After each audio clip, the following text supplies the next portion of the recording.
Uy, ikaw Musta na? Huwag mo akong kausapin.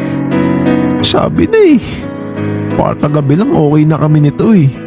May pahabol pa nga nakisto sa akin bago matulog eh. Sorry na. Diba sabi ko huwag mo akong kausapin? Hindi ka naman sinasadya yung mga sinabi ko kahapon eh. Gusto mo tumawag pa ako ng teacher para di mo ako kausapin? Sige, doon na ako sa harap. Sorry ulit. Kala ko magiging madali yung suyo ko kasi okay na kami. Buong umaga nun hindi niya ako pinansin. Tinry ko din manghiram sa kanya ng ballpen kaso para akong kumakausap ng hangin. Pero okay lang. Marami pa naman akong oras ngayong araw. May lunch pa naman. Uy, gusto mo ba ng strawberry milk? Bibilang kita. No need. Hindi nga. Libre kita. Ayoko. Hindi na lang ako nagsalita nun at bumaba kagad ako sa kantin para bumili ng strawberry milk.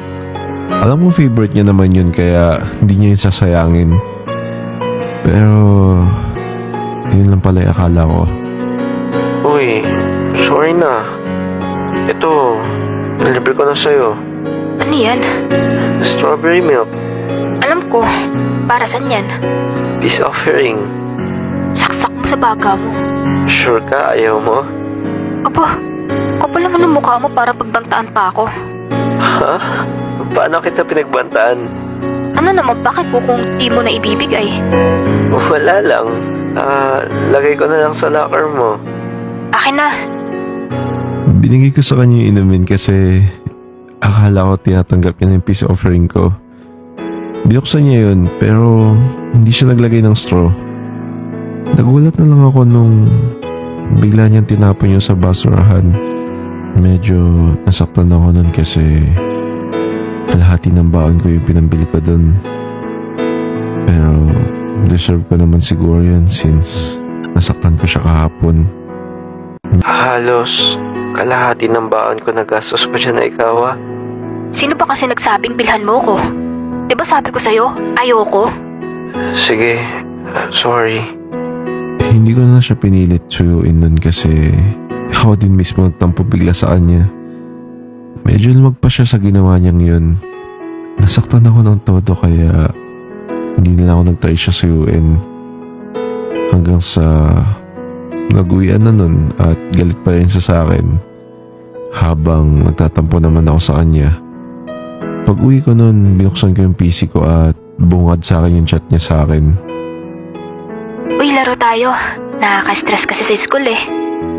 Hindi ko kagad siya chinat nun since nagtatampo ako sa kanya. Hanggang sa may naisip akong paraan para siya naman yung manuyo sa akin.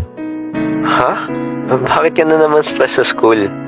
Eh kasi yung nagkwento sa akin about dun sa kabit, kinakausap na naman ako. Ha?